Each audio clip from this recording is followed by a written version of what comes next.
Hey guys, it's Dr. Justin Marcagiani. Welcome to the Beyond Wellness Radio podcast. Feel free and head over to justinhealth.com. We have all of our podcast transcriptions there, as well as video series on different health topics ranging from thyroid to hormones, ketogenic diets, and gluten. While you're there, you can also schedule a consult with myself, Dr. J, and or our colleagues and staff to help dive into any pressing health issues you really want to get to the root cause on. Again, if you enjoy the podcast, feel free and share the information with friends or family, and enjoy the show. Brand. Evan, how are we doing today, man? Hey, I'm doing really well. I'm refreshed and rested, and I think it's due to some of the supplementation of nutrients that we'll probably dive into today, which is on the topic of functional medicine strategies for sleep issues, which are epidemic in modern society. By the way, in Amish society, I was actually doing some slides this morning in a fatigue course that I'm working on before you and I jumped on here together. And in researching what's called the old order Amish. These are like the super old school Amish. There's like different levels of Amish. Like some will have indoor plumbing, some don't. Some will use a smartphone, but they only use it for phone calls, that kind of thing. But the old order, those are like no phones, no electricity, nothing. Anyway, they have less than a 1% rate of depression. They report virtually zero insomnia, and they have 10x, tenfold the light exposure variation of the general population. And they were found to have virtually zero prevalence of seasonal affective disorder, which is like a seasonal depression. So when you look at the Amish, they're doing a lot of things right that we're doing wrong in regards to our light exposure, which then creates not only mood issues for us, more supposed advanced humans that use technology, but also with our sleep. And the real mechanism is because we're not fully charging our batteries in the day. So this study on the Amish and their light exposure, what they did is they put a light meter, almost like a watch on their wrist, and they tracked these Amish people for a couple of weeks. And then they compared them to your modern person working in an office environment, an indoor environment. And because in an office environment, you're getting such a low intensity of bright light, you're not really fully charging that cortisol in the morning. You're not getting that initial spike. Whereas the Amish, they're working outside. They're getting that natural sunlight exposure. Even in the winter months, they still had 10x the light exposure of modern, I guess you'd call them civilized people, city people.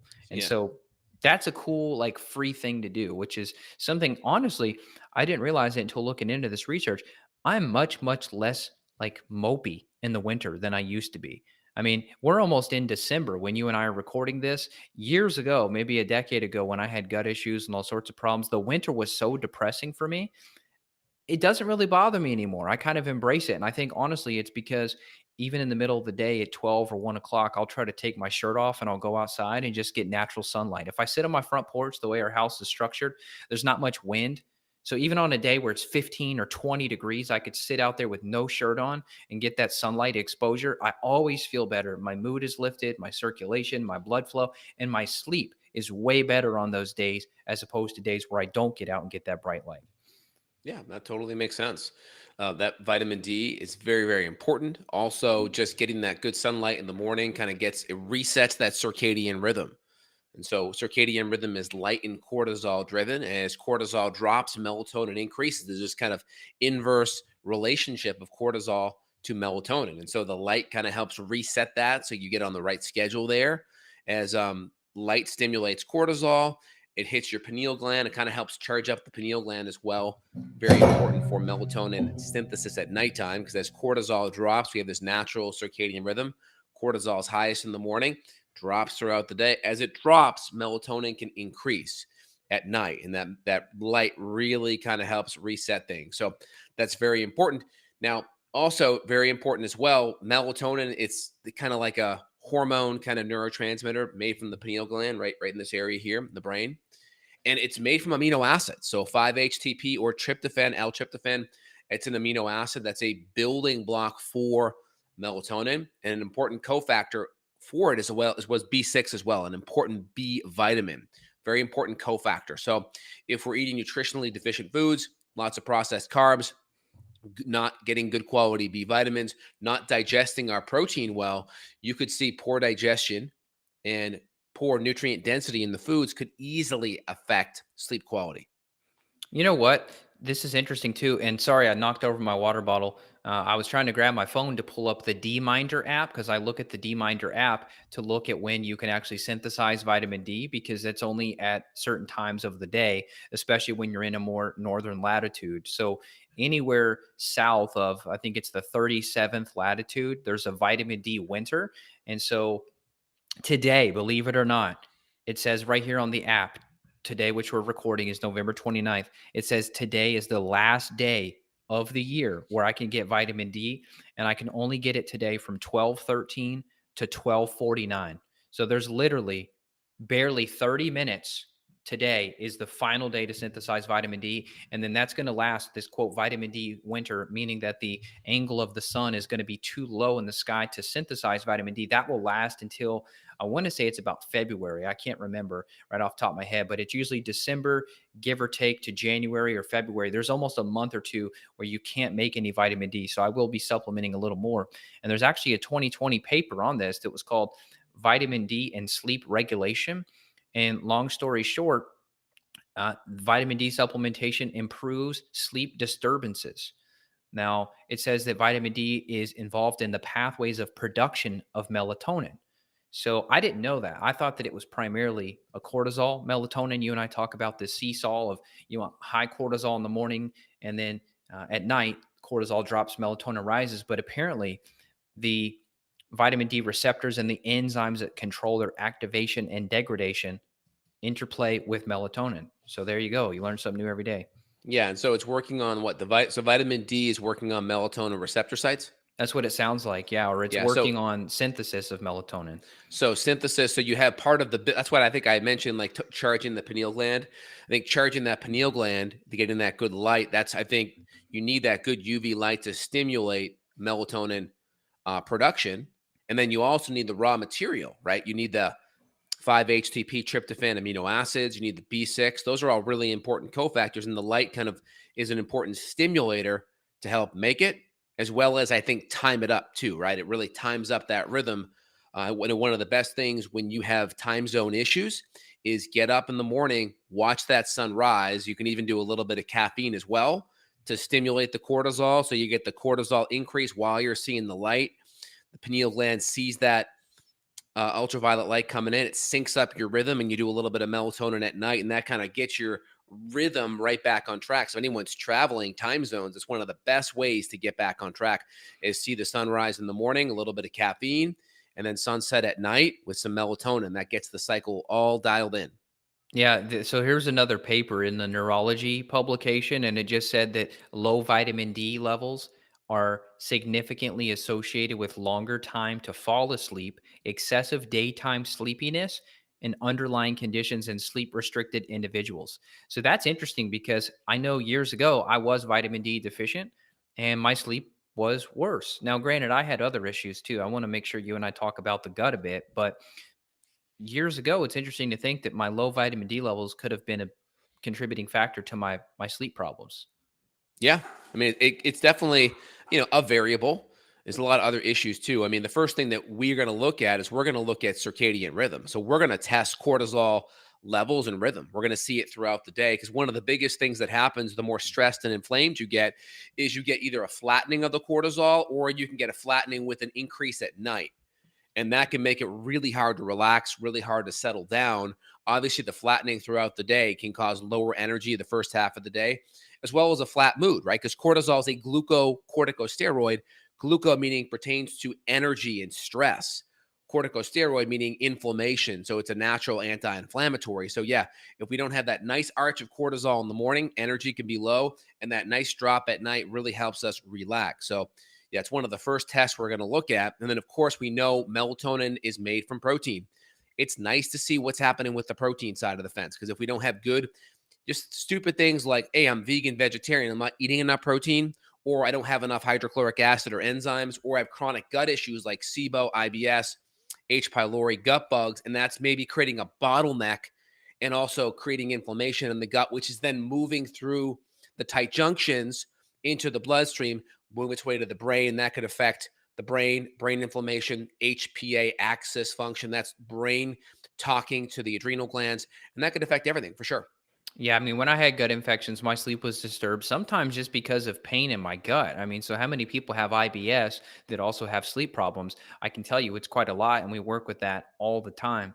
And another thing, too, is the parasites. I mean, some argue that parasites are more active at night. Some people report crawling and other weird sensations of parasites. And I will tell you, with stealth infections, like Babesia, for example, which is an intracellular parasite, Babesia causes major problems with sleep. In particular, it'll cause night sweats. So some women think of it as hot flashes, but it could be Babesia.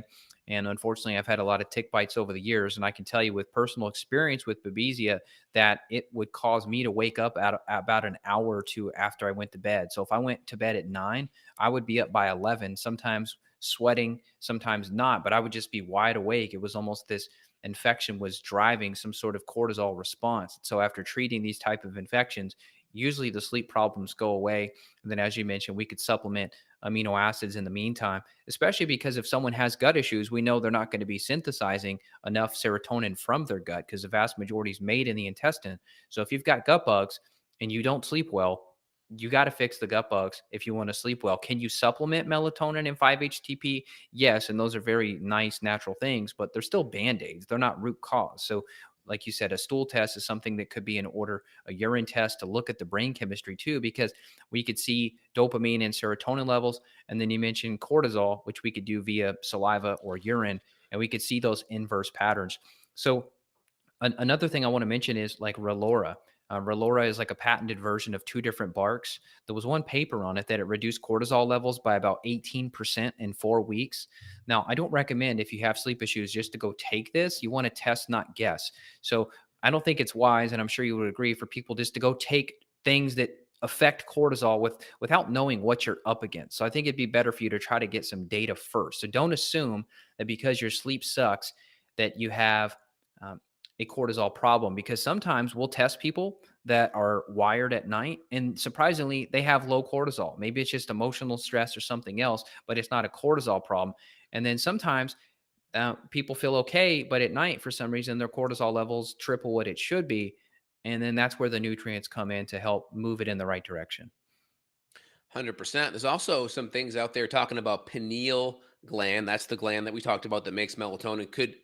You could get calcification, and some of the calcification could be connected to fluoride. And so, may want to think about getting a high quality water filtration system, at least an under counter RO system, reverse osmosis that filters out a lot of the fluoride, just because that's something that's going to be essentially it's a prescription drug in the water and you're getting it an uncontrollable amount. So it's really good to have a good water filtration system.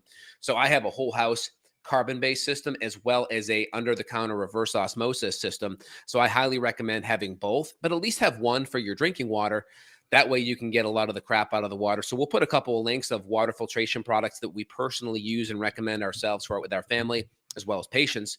And so that will help at least improve the water quality because that could have a connection with pineal gland calcification.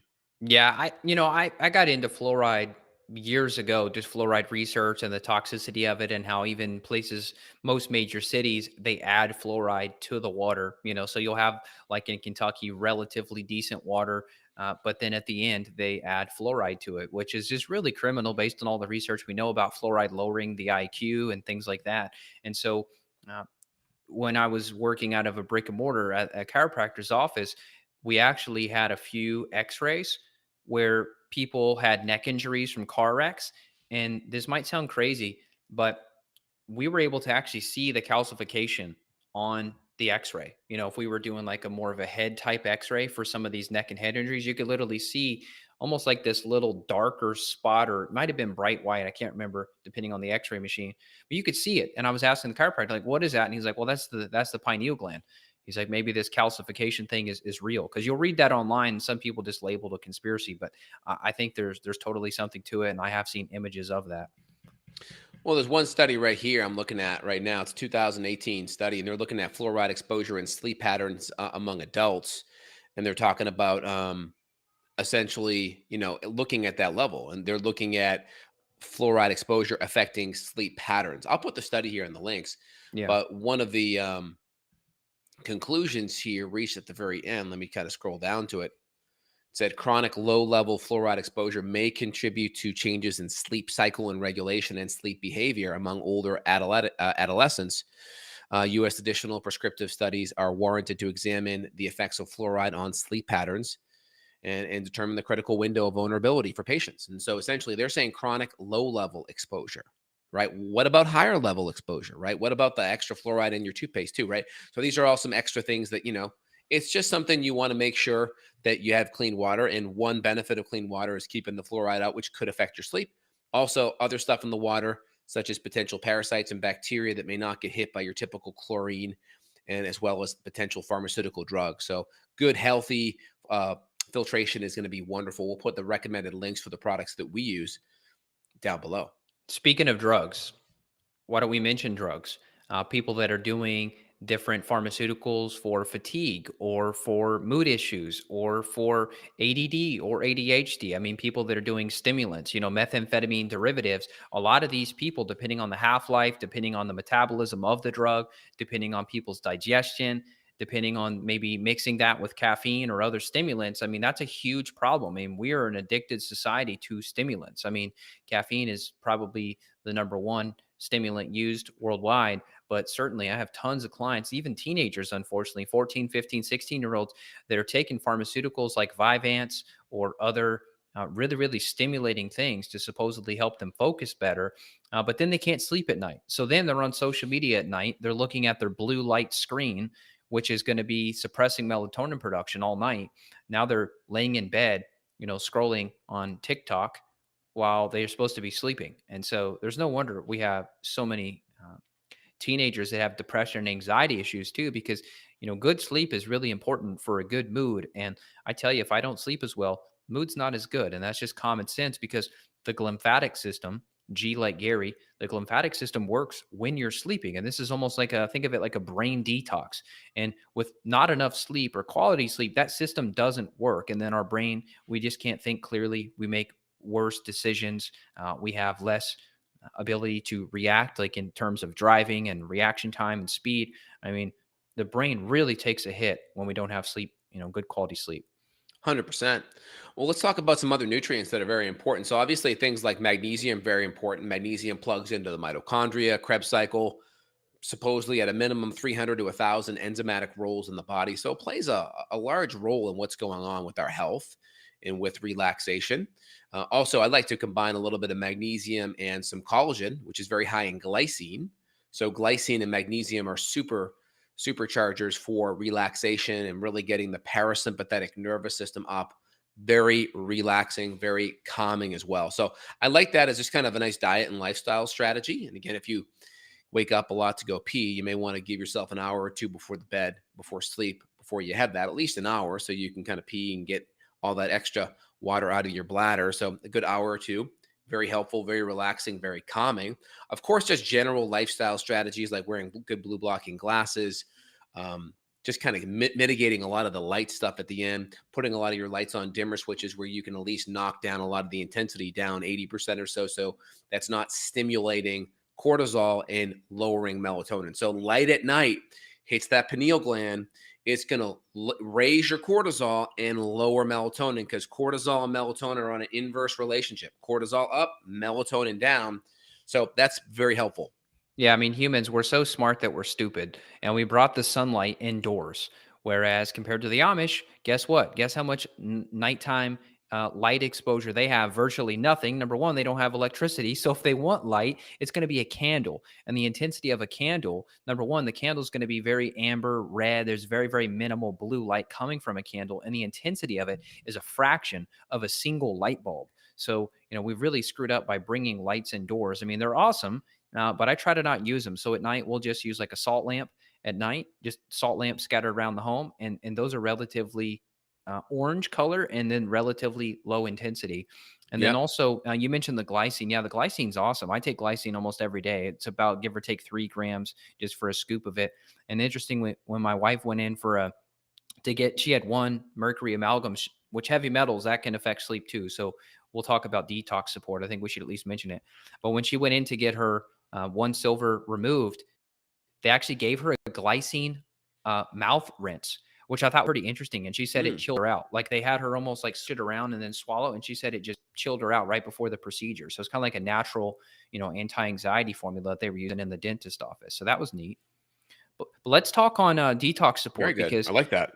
I think we've talked about this before, or at least I've mentioned it in various podcasts. But uh, like histamine can be a problem with sleep. So, sometimes people need to go on like lower histamine diets. And then if people have mold or other issues affecting their histamine, then maybe like quercetin, like a natural antihistamine would be helpful for sleep, and or binders. So like clays, like zeolite clay can actually bind to histamine, unlike charcoal. I don't believe charcoal can, but I have seen some stuff on clay binding to histamine. So I will take a combination binder of some clay charcoal silica blends before bed, Yep. and that does help my sleep. And my wife, she definitely reports that she sleeps better if she does charcoal before bed. So the mechanism is probably just that it's binding up any nutrient or any toxin rather that's going to be stimulating a stress response. So some people might benefit better with sleep remedies before bed, some might benefit better with detox remedies. Maybe you do both, but maybe separate them by half an hour or so. No, that makes a lot of sense. I'd also say be careful of fasting too much. Some people they do really well with intermittent fasting, and it could be helpful. Some need to have some protein and some fat and a little bit of carbs before bed because their blood sugar may go low while they're sleeping. So if you find yourself waking up in the middle of the night, one of the best strategies is have a little bit of a mini protein shake, whether it's a collagen, magnesium, kind of a coconut milk, maybe a little bit of berries in there, just a little bit of protein, a little bit of fat, maybe a little bit of carbs. See if that kind of stabilizes your blood sugar. The goal is if your blood sugar gets too low, your body can utilize cortisol and adrenaline to pick that blood sugar back up. The problem is cortisol and adrenaline, as it picks that blood sugar back up, it also wakes you up because it stimulates you, right? And so then you can fall out of sleep. And that's a big concern. So managing blood sugar before bed and or if you wake up can be very helpful. And we'll also do some sublingual formulas if people wake up just to kind of help get back to sleep. Again, the problem with it is if you're like an hour or two away from when you're supposed to get up, that can be problematic because you maybe you're a little bit drowsy going into the morning. But if it's in the middle of the night and you got like 3 hours or so, then you can definitely take that and that'll help you get back to sleep. But good diet lifestyle strategy is super important. And then we have to look at the circadian rhythm and the cortisol levels at night and in the morning because we'll look at these, we'll test these with our patients, and that'll give us a good insight. And one of the big things is just trying a little bit of food and or shake in the middle of the night, and if that helps you get back to sleep or a little bit before you go to bed, if that helps prevent you from waking up, and there's probably a blood sugar connection. Yeah, if you're listening to this and your head is spinning, we do consultations. And so this is how we tease things apart. So you're just getting an insight into our brains. So you're just kind of tuning into Justin and I riffing. We didn't plan this. We didn't schedule this talk in terms of like, how are we going to dive into this? This is us riffing. And so I hope you guys enjoy this flow. Because this is how we think when we're approaching a situation with a client who comes to us and says, "Hey, I've got sleep problems." We're running through this in our heads almost instantly. The cortisol, the blood sugar, the stress, the emotions, the gut. I mean, we're just kind of filtering all this in our head. We're processing it. We're listening to your symptoms. We're matching up gut symptoms with skin issues, with mood issues, with sleep issues. And then we're creating almost this mental map Right. in our head. We're creating this like spider web of what part of the web is disrupted in this person. Where do we need to go? What part of the web do we need to reconstruct to get this whole symphony working together? Because sleep is a really complex thing, and there's a lot of things that have to be going good to have good sleep. I mean, it's no surprise we're in an epidemic of people taking sleeping medications because, as you've listened, if you've been somewhat paying attention through this podcast, you're hearing there's a hormonal component, there's a neurotransmitter component, a gut component, an infection component, a blood sugar, possibly a blood pressure component, a heavy metals and other toxins component. So this thing can get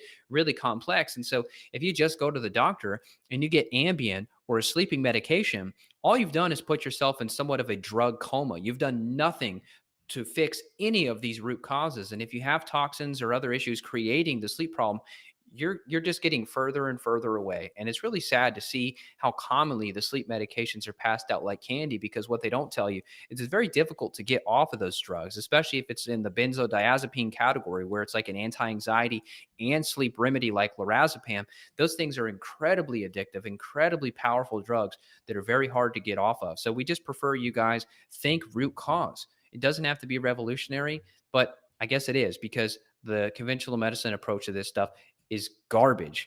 And then uh, that was a little mini rant. One other thing. Yeah. Yep. You're 100% right, though, Evan.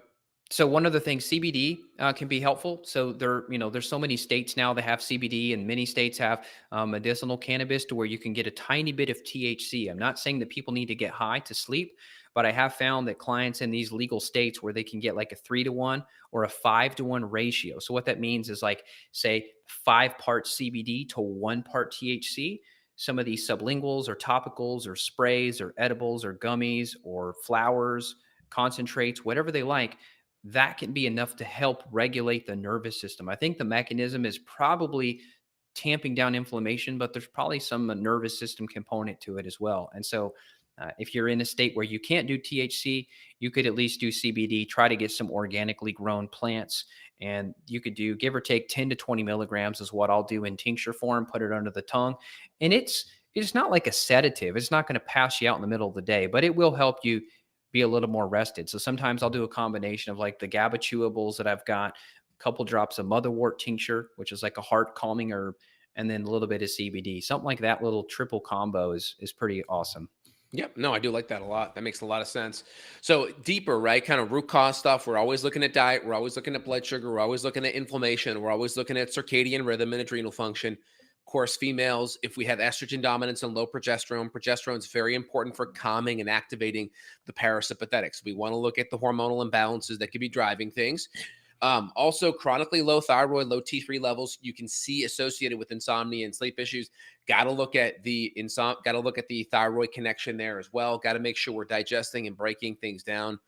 Very important. The hard part is anything can cause everything. That's the hard part. So we have to look at the underlying root cause mechanisms. We have to look at the person as an individual. We have to look at their diet and lifestyle habits. We have to kind of timeline their history out so we can understand all the things that happened as they either got better or worse in their condition. That tells me a lot. And then, of course, we got to test. We got to make sure we're not guessing, but assessing what the root causes are. That's very important. Yeah, well said. Bringing up the thyroid there in the final hour, that's very important. And tons of people with Hashimoto's, right, autoimmune thyroid, they may have this attack on their thyroid where all of a sudden they're leaking out thyroid hormone, and then boom, they're anxious and wired in the middle of the night. So great call on that. And sometimes like thyroid calming herbs may need to be used. And I believe technically in some of these thyroid calming blends we've used, I think motherwort is in there. I know bugleweed is in there, but I think Yep. motherwort might be in there too. Yeah. Or also Melissa or lemon balm's another calming one too. Yeah. Mhm. So they're very calming, kind of relaxing. Some of them really work on getting GABA really upregulated and going. So that's super helpful. So people, if you're listening here and you want to dive in deeper at, what the potential root causes could be with your sleep or health issues, feel free, head over to evanbrand.com. All right. Evan works with patients all over the world, and or myself, Dr. J, here at justinhealth.com. We are available worldwide. There'll be info where you guys can click. You guys can connect with us and our staff, and we're more than willing to help you. We do specific lab testing. We look at diet, lifestyle strategies. We'll look at potential toxins because sometimes mold or other toxicities could play a role. We'll really get to the root cause so we can not just kind of get you sleeping better, but get you healing and feeling better overall. That's really key. Yeah, last thing here. Sleep issues are really just the tip of the iceberg. It's very rare to find someone with just sleep issues. Typically, there is like I mentioned, a mood component, maybe anxiety, depression. Generally, it's lumped into fatigue as well, maybe Hmm. joint issues, gut issues, skin issues. I Correct. mean, so if you find somebody with just sleep issues, cool. Maybe that's an easier case for us to fix. But many times, fatigue is in the list, and sleep, they often go hand in hand, obviously. So, uh, this is not just important for you to get good rest. This is important for you to have more energy during the day so you can be more productive at your job, be a more productive parent, business owner, entrepreneur, whatever you are doing in your busy life. It's really important that you get this thing dialed in. So take your sleep issues seriously. Please reach out if you need help. Dr. J at justinhealth.com, Justin Health, or Evan at evanbrain.com. And we'd love to Excellent. help you. Very cool. I'll put some of the studies on the fluoride as well down below, and we'll put some of the recommended products that we use for water filtration as well. All right, Evan, good chatting with you, man. Hey, everyone, have a phenomenal week, and we will be back. Take care, y'all. Take it easy.